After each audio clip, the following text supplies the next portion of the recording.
Good morning and welcome back to Pint with a Pro.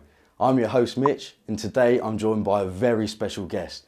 But first, let's watch some of his goals. And trust me, these are a joy to watch. Now the Tissier! Oh, it's another stunning goal from Matthew Le Tissier. It's Matt Le Tissier. It's a thrilling finish from him.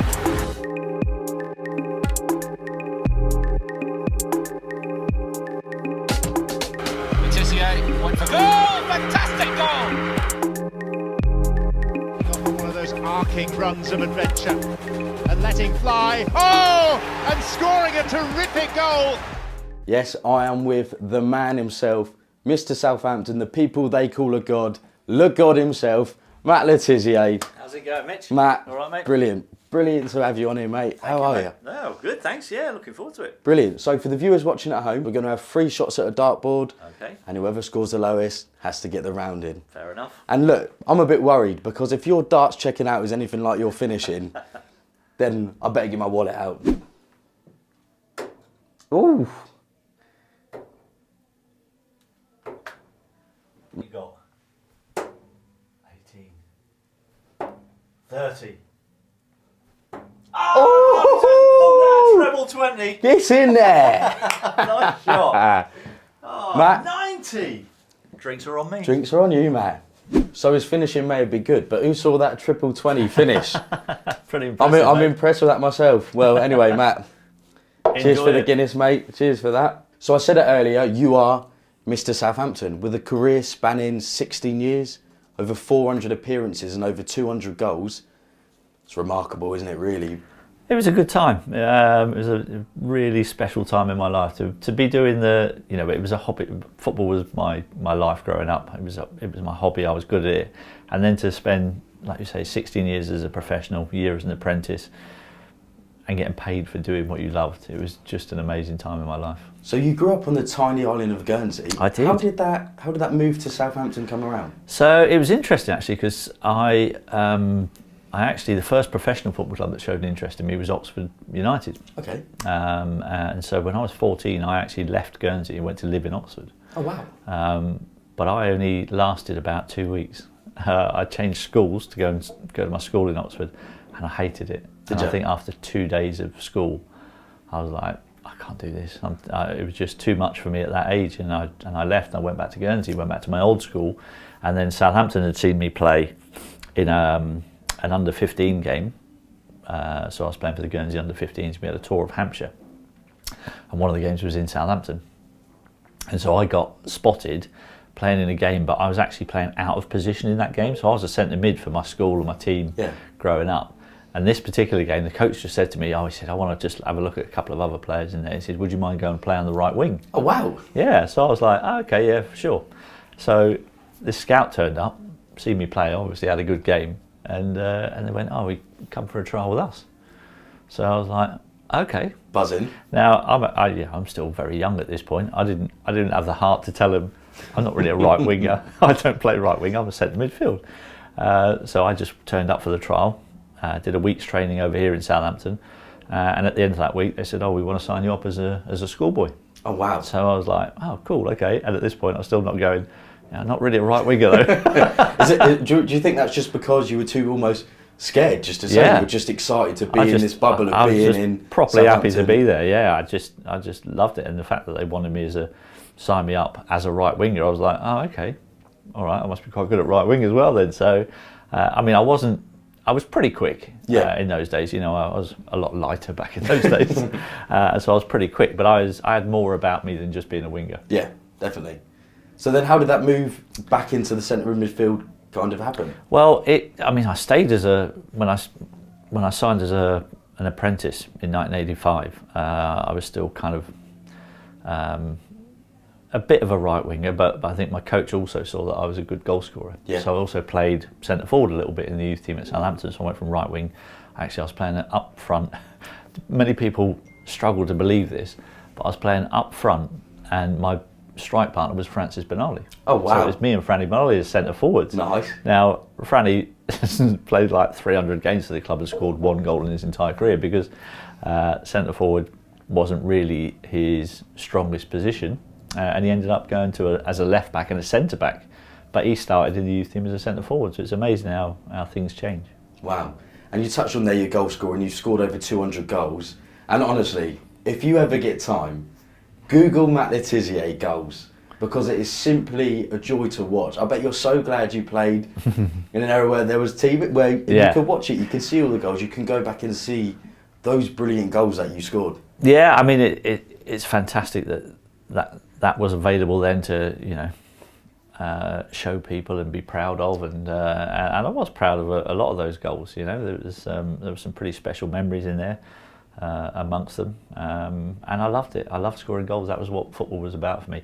I love scoring goals. I got almost as much joy out of putting a ball on a plate for someone else to score. Yeah, but not quite. Nah. Yeah, that feeling of ripping the net and the stadium erupting. Oh, honestly, even to this day now, I talk about it now, and it's still, goosebumps start coming up, and it's a pretty special feeling. What's your favourite? The one at Blackburn was my best goal. Yep. So I'll say it like that. So that was technically, I think, the hardest goal to score, and it's my best goal that I scored. If you're asking me what my favourite goal is, that's a slightly different answer, because the feeling and the sound that the stadium made when I scored the last ever goal at the Dell in the last ever league game with like a minute to go, that was just unbelievable. So that memory of scoring that goal on that day, which meant that I'm the last person ever to score a league goal at the Dell, that was incredible. It was history, and so if people ask me what my favourite goal is, it's a different answer to what my best goal is. What stadium the Dell was? Loved the Dell. I was gutted that we left there. It was one of those stadiums, and so many ex-players have come up to me since retirement, and we were speaking about the old days, and they go, hated coming to the Dell. Yeah. And that was what was brilliant about it, is that, it's really compact, really tight. The crowd were right on top of it, and the pitch wasn't the widest. And we had so many good results there down the years, and teams just didn't like coming there. So yeah, I would say the Dell kept us up several seasons. That atmosphere, the fans in that stadium, in that tight, compact atmosphere, when we were really struggling, they really got behind the team, and it really helped us. And I think it helps having that little gem of you in the midfield as well, doesn't it? Yeah, I mean, it helps having somebody who can score goals, because obviously that helps you stay up if your team's struggling to score goals. So yeah, there was a few seasons where I scored in the 20s in terms of goals, which I wasn't playing as a centre forward back then. I was still as a right-sided midfielder, or in the number 10 role. So it was a pretty good output for goals, and I became quite popular with the fans, and the God nickname kind of turned up from nowhere, and I was like, oh, what's that? Yeah, you were Southampton's top scorer for what, 4 or 5 seasons, weren't you? I think I was top goal scorer or joint top goal scorer in 8 out of 9 seasons. Wow. I think that's brilliant, that's isn't what it? It was in terms of league goals, yeah. Definitely. One thing you're known for as well is your exceptional penalty taking. So if you don't know, Matt, 48 penalties, he's scored 47, so nearing on 100% conversion rate. What made you so good at penalties? I think it was 2 things. I think first and foremost, my mentality was good to taking penalties, so I never got flustered by it. You get a little bit nervous, sure, but a good nervousness, an excited nervousness that meant, oh, I've got a great chance to score a goal here. Yeah, definitely. And scoring goals is what I love doing. So, and then you couple that with the fact that I was able to side foot the ball quite powerfully, which meant that I could keep the accuracy on my penalties, and it meant it still had enough pace on it. Because if you actually take a look at quite a few of my penalties, the goalkeeper gets a hand to them. Yeah, but just that power. But the power's there's too much on it. They weren't able to keep it out of the net. So I think those 2 things combined meant that my record was pretty good. So do you have any advice to anyone who is a penalty taker to not get the nerve? Because I've stepped up for a spot kick a lot of times, and my heart is like that. I think what you have to understand when you take a penalty is I think there's some stats been done. I think it's around a 78% chance that you'll score a penalty. Yeah. So if you look at those odds and go, oh, in your favour. they're well in my favour. That's not even 60-40. Do you know what I mean? That's not even 70-30. You know, 3 times out of 4 I'm going to score this. So yeah, what am I nervous about? Yeah. Yeah, and I think that's the biggest thing you can kind of take into it is to eradicate all negative thoughts out of your mind. That's the best thing. Brilliant. So you're a one-club man. You've only spent your career in Southampton. Do you have any regrets about only staying there for the entire time? Because nowadays, if you're a player who stays at one club, you almost be labelled with not ambitious. Or... Yeah, I got labelled with being not ambitious enough my whole career. But there's not a single regret that I have that I spent my entire career at Southampton. I left a legacy at that football club, which hopefully will be remembered for generations to come. As it will be. And that's a pretty special thing to have. And I'd rather have that than have, £5 million in the bank. Did you have any clubs show a lot of interest? Was there any point where you thought about potentially... Wow. The closest I came to leaving Southampton was to join your club, Tottenham Hotspur. So I would have I loved pretty to much have seen you there, Matt. I would have loved to have seen you there, mate. I pretty much agreed. It was pretty much all done. I'd actually agreed terms on the contract and all that, and actually pre-signed the contract ready for if the 2 clubs had agreed a fee. And then I was just about to get married, and so I had a choice to make really, because my fiance at the time didn't want to move to London. So I decided I got married instead of joining Spurs, and Spurs fans, what could have been? That was that. What could have been? Yeah, there were a couple of other clubs, a couple of bit of interest from Liverpool and Chelsea, teams like that. So it was a nice story about the Chelsea tried to buy me in 1995 when Matthew Harding was at Chelsea. Mm-hmm. And he was, trying to buy the club off Ken Bates at the time. He was a big fan of mine, desperate for me to go to play for Chelsea, and he rang Southampton Football Club, spoke to the director of football, who was Laurie McMenemy at the time, and he'd said to Laurie, we want to buy Matt Tissier. Yeah. And Laurie had turned around to him and gone, well, we don't want to sell him. And so Laurie McMenemy said, I know the lad's happy here. He said, in fact, the only way that Matt Tissier will ever be your player is if you buy Southampton Football Club. And Matthew Harding turned around and went, oh, that's a good idea. He said, I could buy them and change their name to Chelsea-on-Sea. Oh, right? My God. So he did that. And then a couple of years ago, Laurie tells me, he said, I've got something. He said, and he was telling me this story, this conversation. He said, a couple of days after that conversation, in the post, Laurie received a cheque.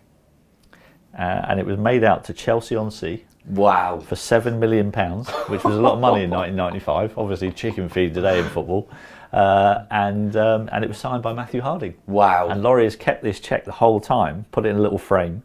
And when we were having this conversation, he said, it should be yours, really.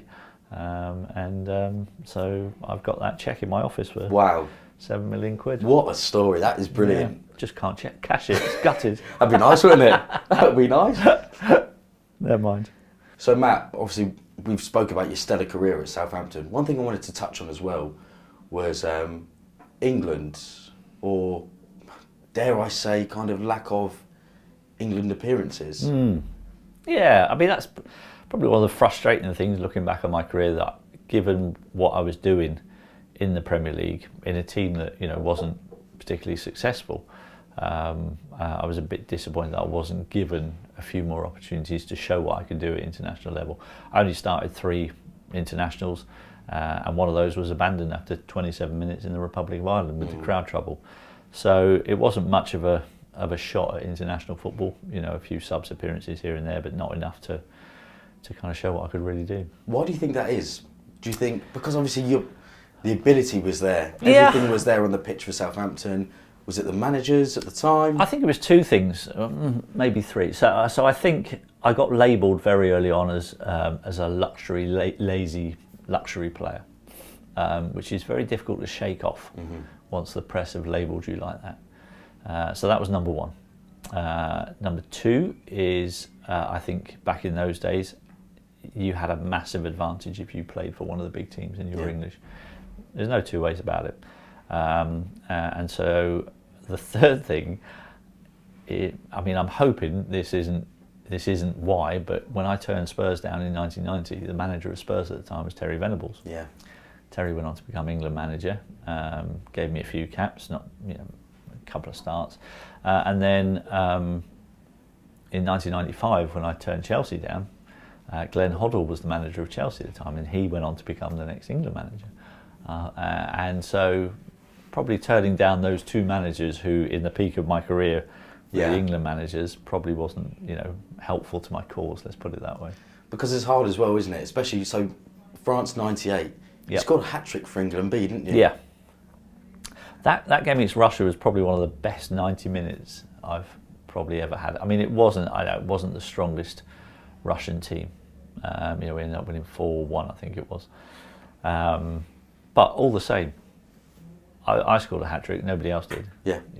And there were other players on that pitch who did go to France 98 who didn't dominate the opposition like I did that night. So not getting into that squad was probably a massive blow to me, because that was kind of my last chance. I was 29, I think, at the time. And I knew if I didn't get in that squad, that was it. I'd never play in the World Cup. So that was a massive blow when that came in. You say it was the best 90 minutes you've played. Did you almost play kind of with a vengeance? I've got a point to prove here. This should be me here in the team. I think I realised that was my last shot at it. Yeah. And to be able to, and by acknowledging that, you're actually putting a lot of pressure on yourself. Yeah. So to come up with a performance like that with all that pressure on you, I was really chuffed that I was able to do that night. But sadly, it wasn't good enough. How do you bounce back from a blow like that? I don't think I did. No. I don't think I did. If you look back at my career, that season, I finished the season really strong leading up to the World Cup. Had the hat-trick in the B game. If you look at my record after that season, it's pretty horrendous. And I think that blow actually took a lot more out of me than I realised at the time, looking back. It's so tough. Mentally, you have to be kind of so strong. What kind of coping mechanisms did you kind of have around that to kind of pick yourself up? Almost, I don't want to say when you're at rock bottom. Yeah. But when you've had that blow, you've played the best football you've been playing. You should be in that England team. Yeah, it's tough. You kind of fall back on your love for football, really. Yeah. That's the only thing you can really do.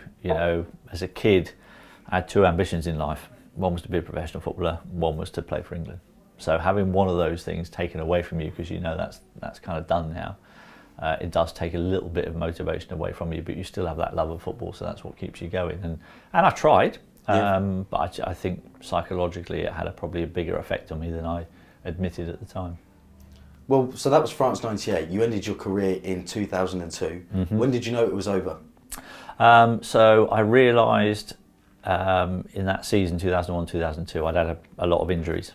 It was our first season at St Mary's, and I think it was in about February or March of that season, my contract was up at the end of the season, and I came back from my latest calf injury. I'd done it quite a few times, and I was playing a reserve game at St Mary's, and about 20 minutes in, I went to push off, my calf goes, and at that point I just thought, I'm done. This is I it. can't keep doing it. I can't keep going. And I walked off the pitch, got substituted. I walked straight down the tunnel.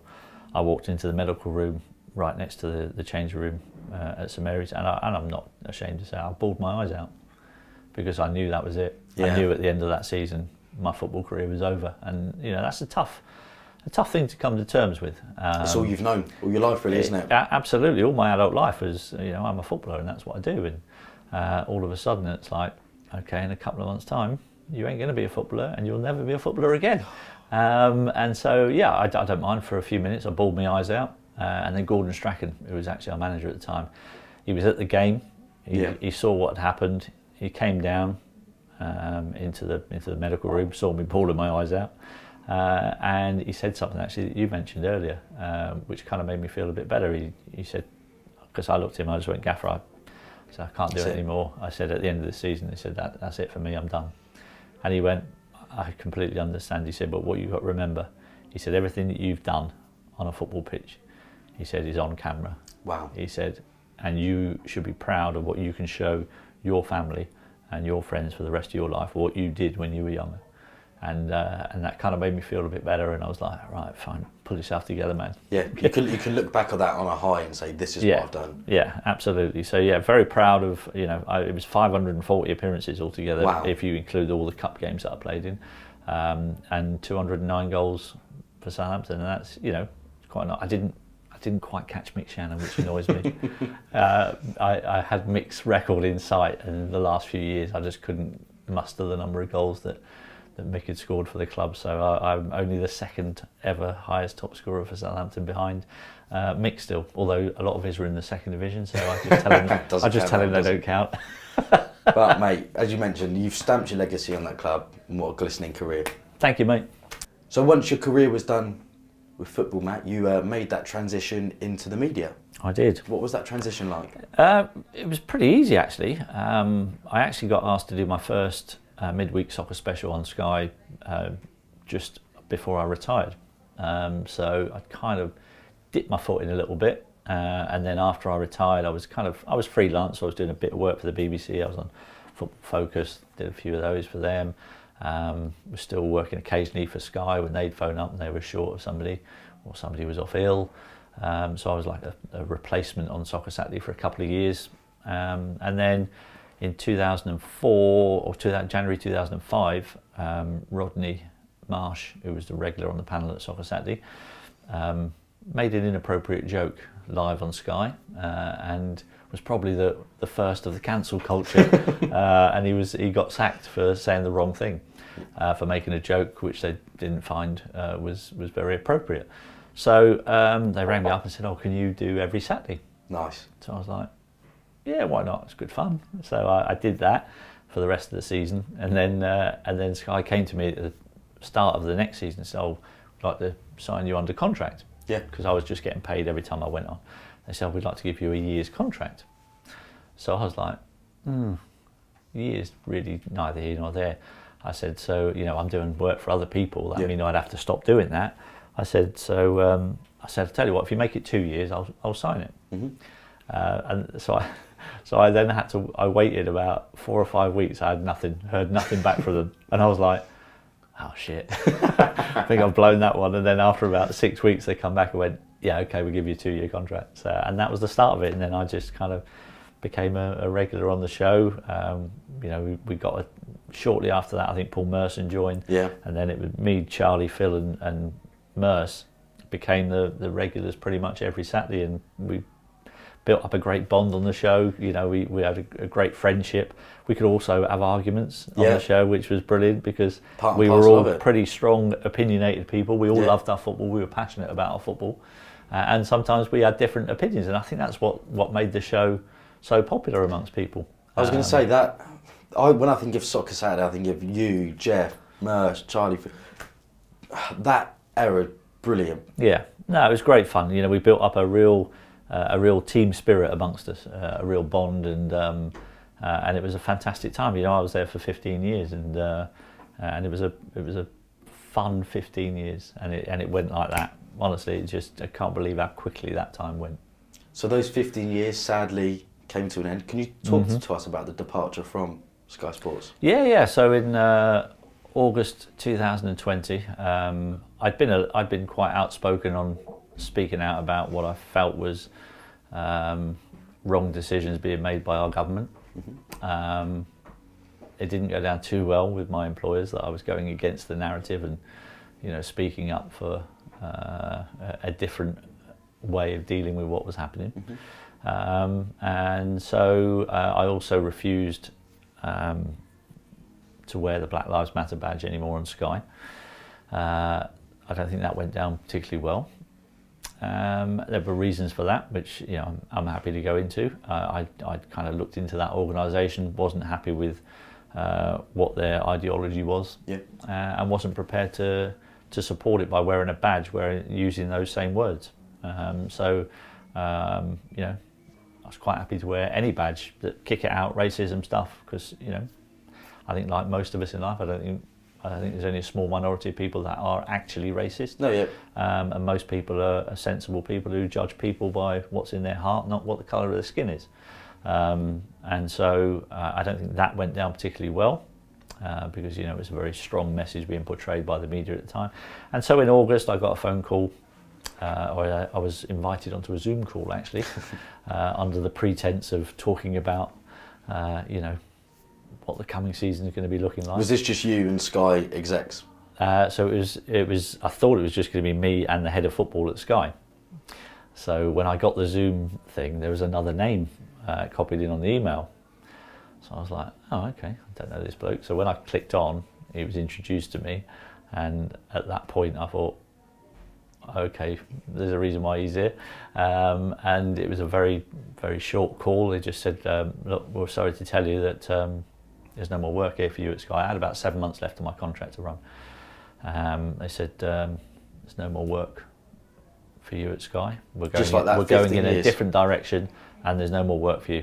So that's it. So 15 years. So 15 years. Just done over a Zoom call like that. Yeah. So I just said, oh, can I just ask a question? I said, has this got anything to do with my posts on social media? And he stuttered a little bit, and he went.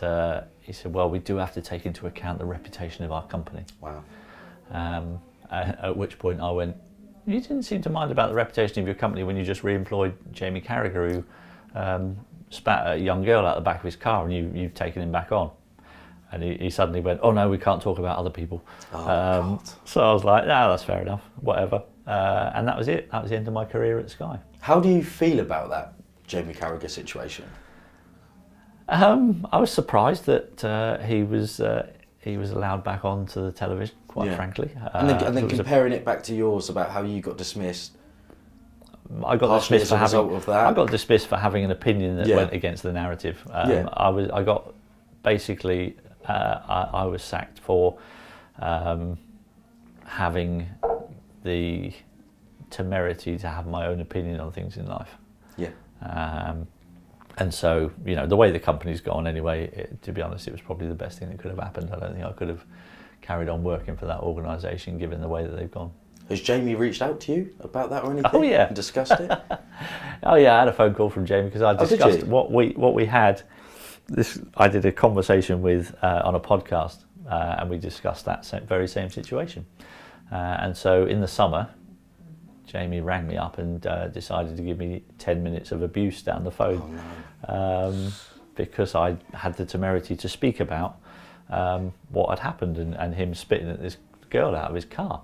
And he was shouting at me down the phone, you've brought embarrassment upon me and my family by bringing this up. And I went, Jamie, let me stop you there.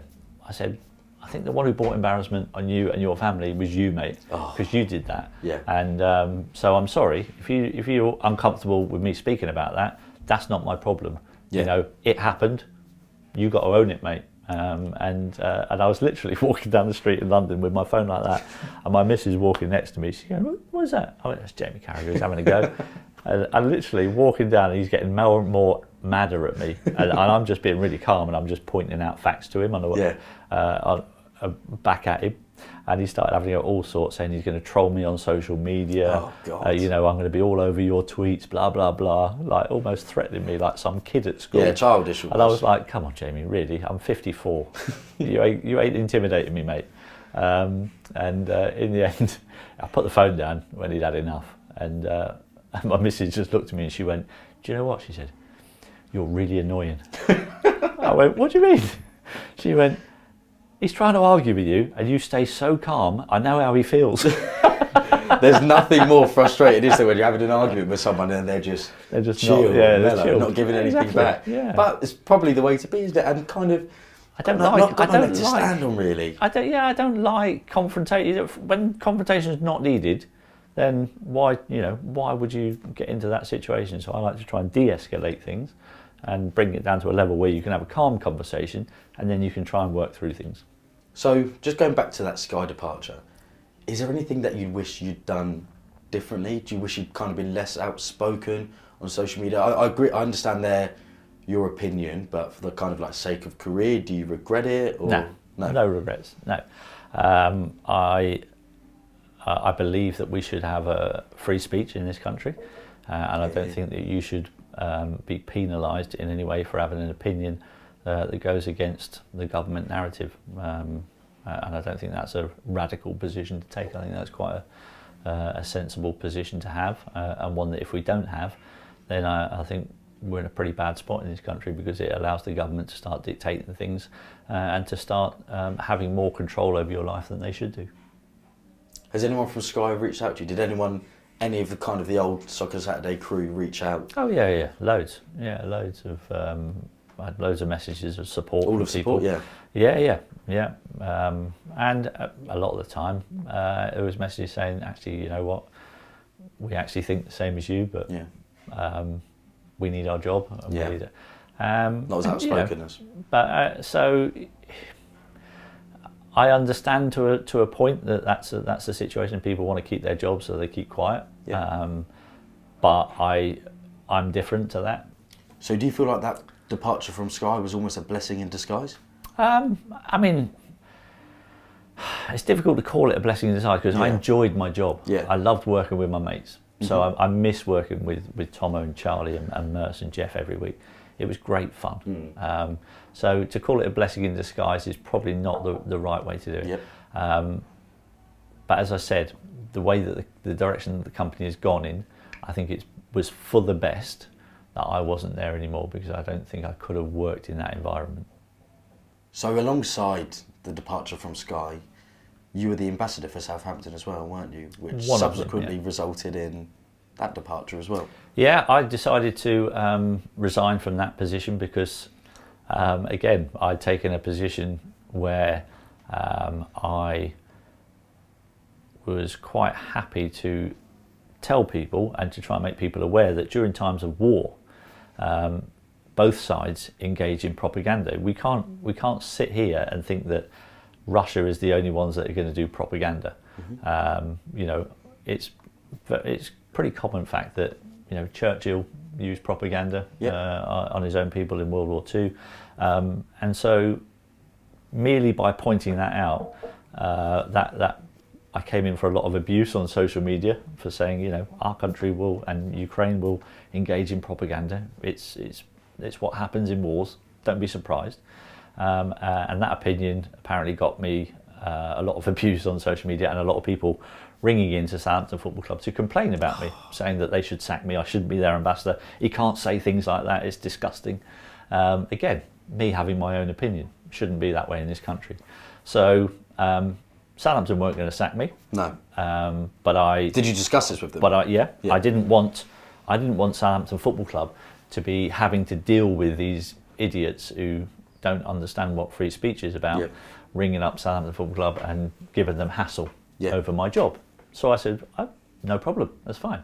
I'll quite happily resign my position as ambassador. There's no skin off my nose. It wasn't a great financial thing. I was doing it very, very rarely. I would work for the club, and when I did work, it was an incredibly reduced rate of what I would normally charge, because of my love for Southampton Football Club. So I thought, well, the easiest thing to do is I'll resign, and Southampton stopped getting stick.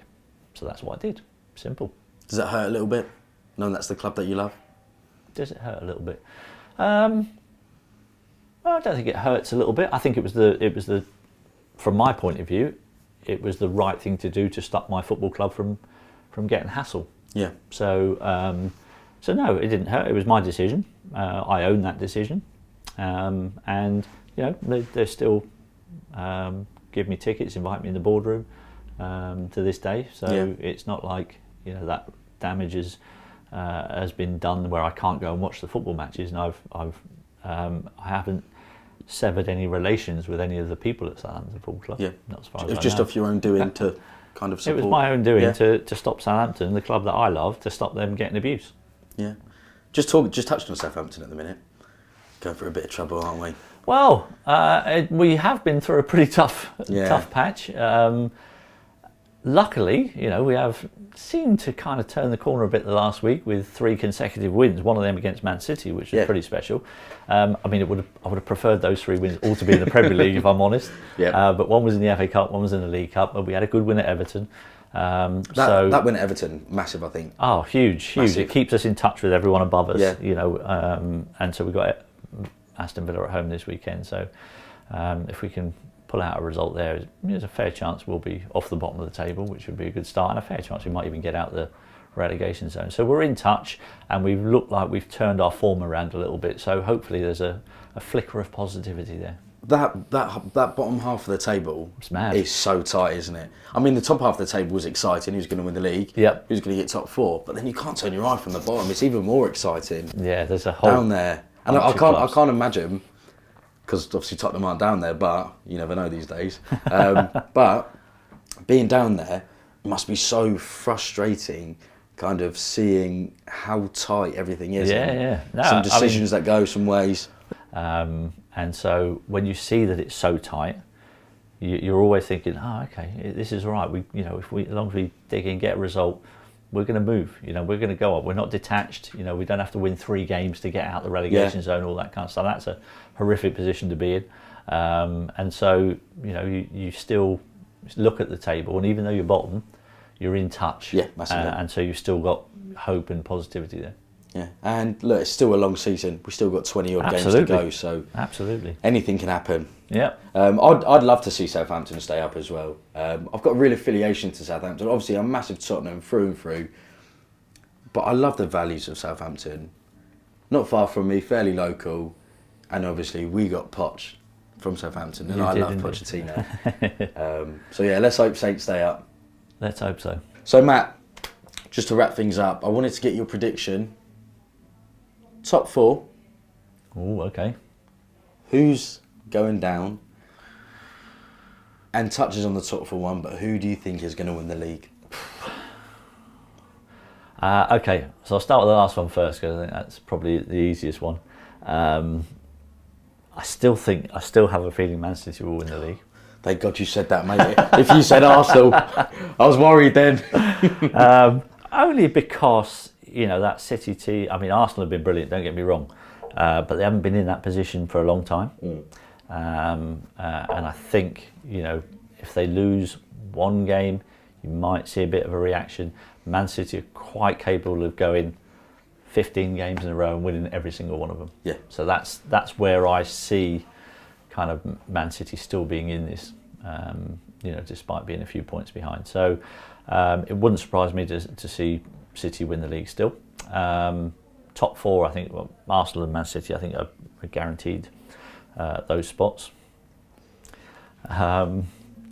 I think Newcastle can stay there. So do I. I think Newcastle can stay there. They didn't play great the other day and still managed to sneak a 1-0 win against Fulham. Those are the results you need. Those are the results you need. So I think they're capable. And I think probably Man United will make the 4th spot, mate. Sorry. That's cut me. I mean, it's hard to say, but they're certainly playing way better than what Spurs are. Yeah, Man United have just come on leaps and bounds, haven't they? They are. Yeah, Ten Hag's doing a good job there. Yeah. So then let's move it down to the bottom. So the bottom, obviously, I'm not going to say Southampton to get relegated. Although asked me that 10 days ago, I probably would have done. I've had a bit of hope this last week, so I'm keeping fingers crossed that we'll be okay. I think Bournemouth. Yeah. I think will be one. I think they're really struggling at the minute. Are you saying that because you like a little South Coast? No, I like Bournemouth. I have nothing against Bournemouth. If it's Portsmouth in that position, probably I'm joking. But I give my view on football from a totally neutralised point of view. Yeah. So I try and take the emotion out of it. So Bournemouth, I think Everton are banging trouble this season. So do I. They're in a lot of trouble. So I think Everton could go. Which would be, that would send shockwaves through Merseyside. Yeah, massively. But I don't, they've been in this position a couple of times before in the past. They've always managed to just sneak themselves out of it. But I know from experience, you can only do that for so long, and one time it will be your time to go. So I think possibly them. The 3rd spot, I think it might be Leeds. Okay. And I say that with 2 brothers who support Leeds, so they're probably going to see this and go, "Yeah, what you on about?" But I think I mean, there's 3 or 4 teams. We're one of them. There's 3 or 4 other teams that could quite easily be in that situation. It's going to be a real tight. But it's going to be difficult. I mean, it's impossible to call it with any certainty. These are my thoughts. Yeah. You could ask 1,000 different football fans. They'll probably come up with 1,000 different combinations of teams that go down, because there's that many in that spot at the minute. I mean, seven teams separated by 2 points, I think, at the minute. So, you know, it's a lottery down there. So, Matt. Cheers, mate. Thank you for your time today. It's been a real honour to have you on here on Pint with a Pro. It's been brilliant chatting to you, learning more about your career, what you've done after, and everything, every little thing in between. So, guys, thank you again for watching. Please like, comment, subscribe, and leave a comment down below on who you'd like to see next on Pint with a Pro. Cheers, mate. Cheers, mate.